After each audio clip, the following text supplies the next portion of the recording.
Oke, bismillahirrahmanirrahim. Assalamualaikum warahmatullahi wabarakatuh. Bagaimana kabarnya teman-teman?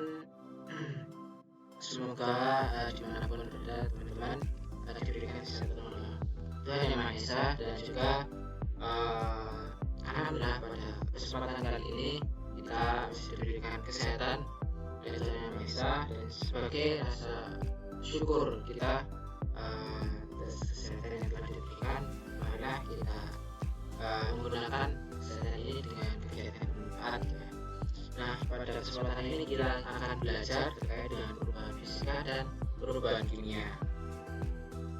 Oke,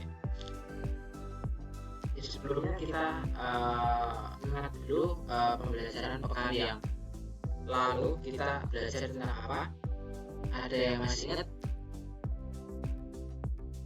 Ya, betul. Kita kemarin belajar terkait dengan zat. Oke, zat itu kemarin ada zat padat dan zat cair, kemudian ada gas. Terus kemudian nah ini mungkin teman-teman sudah nggak asing pada gambar yang ini ya. Yang gambar yang kiri ini, yang ini ada es teh ya. Es teh ini, kalau kalian teman-teman tahu, es teh ini kan cair ya. Kalau esnya itu kan padat, nah minumannya kan cair. Nah, pada es teh ini jika kita biarkan terlalu lama di tempat terbuka, maka lama-kelamaan akan apa? Ada yang tahu? Iya, betul ya. Kita jika tempatkan es ini di luar terbuka, maka lama-lama akan mencair dan jadi cair. Nah, perubahan seperti ini ya, mungkin yang perubahan seperti ini itu akan dipelajari pada pertemuan kali ini. Ada perubahan fisika dan ada perubahan kimia. Nah, selanjutnya yang gambar kanan ini ada rantai. Nah, rantai ini kelihatannya sudah berkarat gitu ya. Ya, mungkin berkarat gitu. Nah, mungkin sebelum berkarat pada waktu masih barunya, besi ini atau logam ini bagus ya, maksudnya pewarnanya, terus kemudian logamnya masih bisa digunakan dengan baik. Nah, ketika sudah berkarat ini, kalau teman-teman tahu juga, kalau sudah berkarat kadang bisa membuat, kalau kita ada di kulit kita atau badan kita terluka, terus kemudian pegang atau menyentuh dari yang berkarat, logam berkarat, maka bisa jadi kan dapat infeksi. Nah, itu ada zat baru yang berbeda dari awalnya.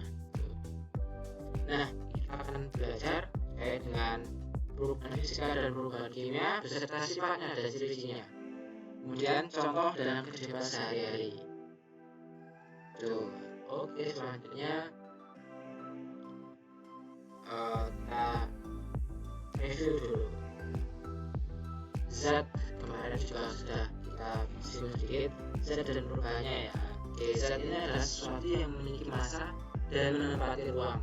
Jadi apapun yang memiliki massa dan menempati ruang itu termasuk dengan zat, termasuk kita ya, manusia, hewan, makhluk, benda mati dan lainnya, itu termasuk dalam zat karena memiliki massa dan juga menempati ruang.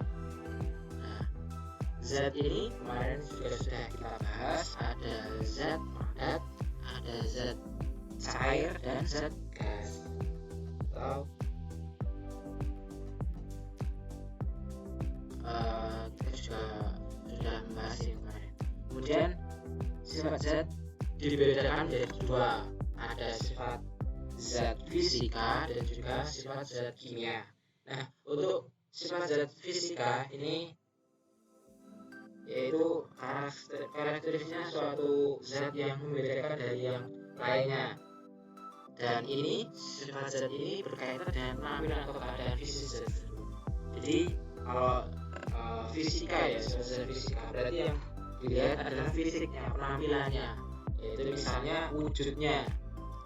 Kemarin ada wujud zat padat, zat dan gas.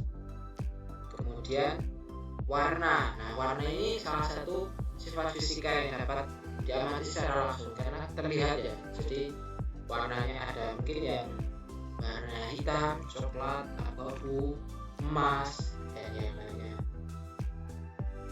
Kemudian sifat zat fisika selanjutnya ada kelarutan. Nah, kelarutan adalah kemampuan suatu zat untuk larut dalam pelarut. Nah, misalnya air merupakan pelarut untuk zat-zat larut.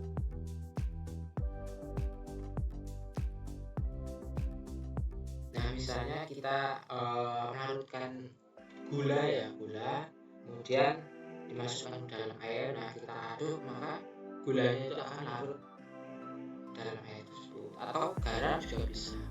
Nah, selanjutnya ada daya hantar listrik. Suatu zat atau benda digolongkan menjadi dua berdasarkan kemampuannya. Ada yang namanya konduktor dan isolator. Nah, apa itu konduktor? Kemarin juga kita sudah sedikit bahas ya, atau belum? Ada yang masih ingat? Ya, ternyata ada yang udah tahu ya konduktor. Konduktor itu adalah penghantar listrik yang baik. Betul. Nah, contoh dari konduktor itu apa? Ya, biasanya ada seperti logam, kemudian tembaga, aluminium dan lain sebagainya. Kemudian daya hantar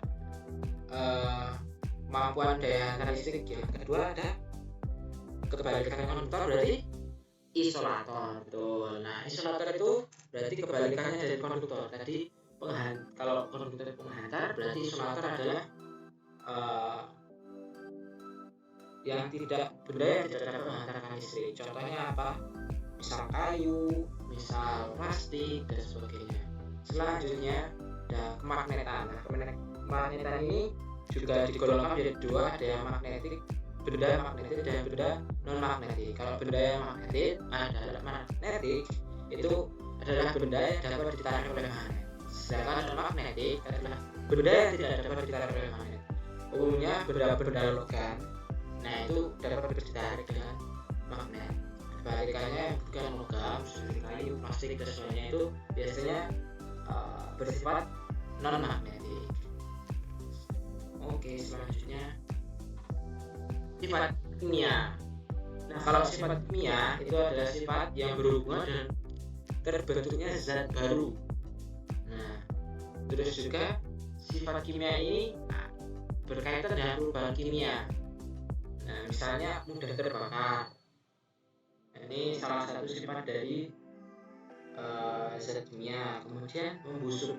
Membusuknya merupakan salah satu sifat kimia dari suatu zat. Nah, pembusukan ini akibat terjadi reaksi kimia, misal dalam makanan, misal teman-teman lihat apel yang busuk, atau adanya jamur di dalam roti.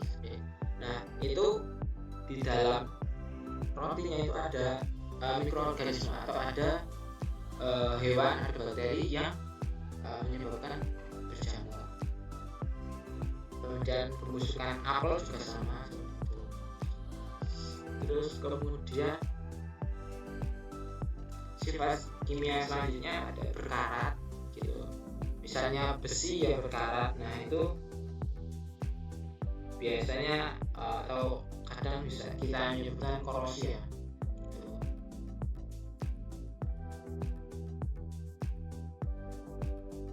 Selanjutnya mudah meledak. Nah, mudah meledak ini juga salah satu dari sifat kimia. Terus kemudian